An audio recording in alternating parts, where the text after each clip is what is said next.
चलिए प्यारे बच्चों, आज मैं आप सब से कुछ इम्पोर्टेंट बातें डिस्कस करना चाहूँगा। टाइम टेबल का क्या महत्व है जीवन में, उसके बारे में हम डिस्कस करेंगे।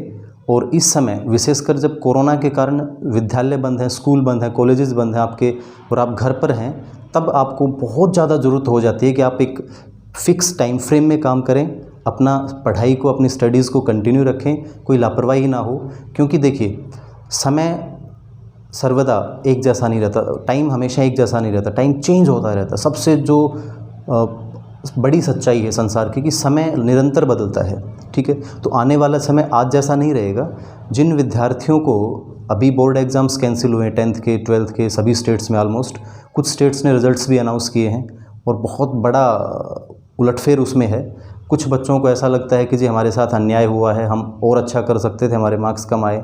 कुछ बच्चों को जिनको ये था कि पता नहीं पास होंगे कि नहीं होंगे, बुरा ना लगे, लेकिन वो पास हो गए और बहुत अच्छे नंबरों से पास हुए, फुल 100 आउट ऑफ 100 मार्क्स उन्होंने स्कोर किए। तो इसमें ना तो खुश होने की बात है और ना ही अफसोस जाहिर करने की बात है। आपको खुद को पहचान के और अपना एक फ़िक्स टाइम टेबल के साथ निरंतर मेहनत करने की ज़रूरत है बेटा। समय बदलेगा और जो व्यक्ति समय के साथ चलेगा, अपनी क्षमताओं को लगातार इम्प्रूव करेगा, वो कभी पीछे नहीं रह सकता। हो सकता है कि कुछ क्षण के लिए या कुछ एक थोड़े से समय के लिए उसको लगे कि मेरे साथ गलत हो रहा है, पर अल्टीमेटली नेचर सेलेक्ट करता है बेस्ट को। सिलेक्शन, जो प्रकृति में जो सिलेक्शन होता है वो फिटेस्ट का होता है, survival of the fittest. Darwin की थ्योरी आपने सबने सुना होगा, नहीं सुना तो आप उस पर ज़रूर जाएं और पढ़ें बायो में। तो एक टाइम टेबल के साथ अब क्या हो रहा है कि बच्चे घर पर हैं, मोबाइल्स उनके पास हैं, टीवी है और मल्टीमीडिया के साधन हैं, मनोरंजन के साधन हैं।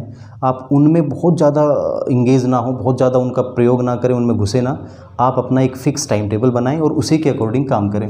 देखिए 24 आवर्स सभी के पास होते हैं, सभी के पास 24 घंटे हैं, चाहे वो बिल गेट्स हों, चाहे एलोन मस्क हों, चाहे हमारे माननीय स्वर्गीय श्री अब्दुल कलाम जी रहे हों, या और XYZ कोई भी हैं, हमारे PM है इस समय वर्तमान में। सबके पास 24 घंटे ही तो हैं, 24 आवर्स ही तो हैं। इन 24 आवर्स का हम कैसे प्रयोग करते हैं?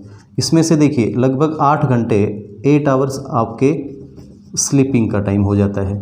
फिर 3 से 4 घंटे आपकी जो डेली एक्टिविटीज़ होती हैं उसमें आप लगा देते हैं, तो लगभग 12 घंटे तो ये चले गए। अब बचे हमारे पास नेक्स्ट 12 आवर्स दिन के। 12 घंटे तो हमारे ऐसे ही चले गए, सोने में, नहाने धोने में, खाने पीने में, थोड़ा बहुत घर पे कुछ मदद कर दी माँ बाप की या अपना काम में। अब बच गए 12 घंटे। इस 12 घंटे ये वर्किंग आवर्स हमारे हैं।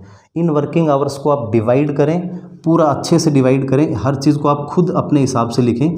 आपका टारगेट क्या है, आपको क्या करना है, 2 घंटे इसमें, 2 घंटे इसमें, 1 घंटा इसमें, 2 घंटे इसमें, पूरा डिवाइड करें प्रॉपर। और फिर जहाँ ज़रूरत पड़े उसके हिसाब से आप अपने टीचर्स से कांटेक्ट करें, अपने पेरेंट्स से डिस्कस करें। लेकिन ये नहीं बेटा कि भाई बस स्कूल्स में तो कुछ हो नहीं रहा, स्कूल तो बंद हैं, ऑनलाइन क्लासें आ रही हैं, लिया तो ठीक, नहीं लिया तो ठीक, अब तो लग रहा है कि बोर्ड ऐसे ही पास कर देगा, एग्ज़ाम कैंसिल होते जाएंगे। ये परंपराएं नहीं हैं, ये कुछ अनिश्चित काल के लिए है और बहुत विकट परिस्थितियां हैं। तो इन परिस्थितियों से निकलकर आपको यदि आगे बढ़ना है तो मेरी सलाह यही है कि आप अपना एक निश्चित टाइम टेबल बनाएं और उस टाइम टेबल को फॉलो करें। जीवन में कभी आप असफल नहीं हो सकते यदि आपने टाइम टेबल के साथ काम किया। अपनी रोज़ आज टाइम टेबल बनाया, आज डेली का चेक करें कि आज मेरा दिन का ये शेड्यूल था, क्या मैं उसको फॉलो कर पाया। कहीं 10 मिनट भी यदि आपके वेस्ट हुए तो अगले दिन 10 मिनट को उसको एडजस्ट करके अपना, चाहे सोने का टाइम कम करें, यदि 1 घंटा ख़राब हुआ तो 1 घंटा आप सोएं कम, लेकिन उसको पूरा करें, तभी आप सफल हो सकते हैं। और जीवन में ये इस तरह के दौर चलते नहीं हैं हमेशा, ठीक है ना। आलस से, लापरवाही से काम कभी नहीं चलता। जो लोग आगे बढ़ते हैं, जो लोग उच्चतम शिखर पर जाते हैं, जो लोग ऊंचाइयों को छूते हैं, वो हमेशा फिक्स टाइम टेबल से काम करते हैं। किसी भी महान व्यक्ति की आप जीवनी उठाकर देख लें, स्वामी विवेकानंद जी के जीवन से आपको बहुत कुछ सीखने को मिलेगा। उनकी जीवनी आप पढ़ें, एक छोटी सी उम्र में कितना बड़ा उन्होंने काम किया, पूरे हमारी सभ्यता को, हिंदू सभ्यता को, भारत की सभ्यता को पूरे संसार में फैलाया। और इतना फैलाया और इतना ज़बरदस्त तरीके से फैलाया कि लोग आज भी उनको मानते हैं कि हाँ वो बड़े दूरदृष्टि थे।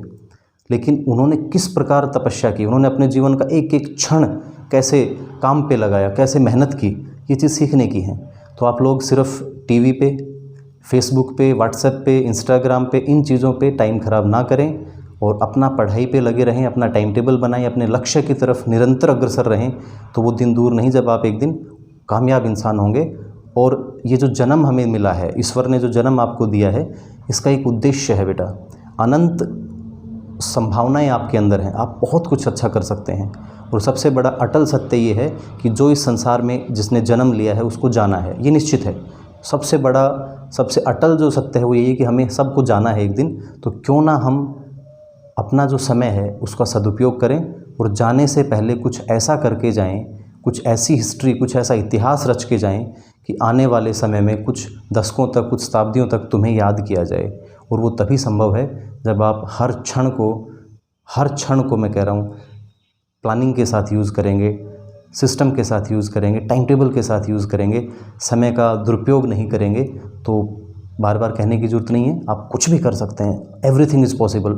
ठीक है, आप में वो सब शक्तियाँ हैं जो हनुमान जी में थी, जो आपके किसी महान जो पुरुष हुए हमारे उनमें थी। आपने सुना होगा बचपन में हनुमान जी को भी श्राप मिल गया था, वो अपनी शक्तियाँ भूल गए थे, उनको उनकी शक्तियाँ याद दिलाई गई और उसके बाद उन्होंने क्या क्या काम किया, सारा श्री राम जी के लिए कितना महत्वपूर्ण थे वो, माता सीता को ढूंढ के लाई, सारी कहानियाँ आपने सुनी हैं। सारे ये कहानियाँ नहीं है, एक प्रकार से हमारा इतिहास है। तो इस इतिहास से आप गुजरें, इसको पढ़ें। आप टीवी पे गाने देखते हैं, नाच गाने देखते हैं, मनोरंजन करते हैं, उससे अच्छा आप अपना पौराणिक धारावाहिक देखिए, आप अपने सभ्यता के बारे में पढ़िए, अपने देश के जो महान राजा हुए हैं उनका इतिहास पढ़िए और उन्होंने किस प्रकार जीवन में संघर्ष किया और कैसे वो आगे बढ़े, वो चीज़ें आप देखिए तो ज़रूर आपको फ़ायदा होगा। फालतू समय ख़राब करने से कोई फ़ायदा नहीं है और समय बदलेगा, कंपटीशन फिर आएगा। कंपटीशन अब भी है, कभी आप सोच रहे हो कि कोरोना की वजह से सब पास हो रहे हैं, सब ऐसे, कोई कंपटीशन ऐसा कुछ नहीं है। सिलेक्शन हमेशा फिटेस्ट, जो सबसे फिट व्यक्ति होगा उसका ही होगा।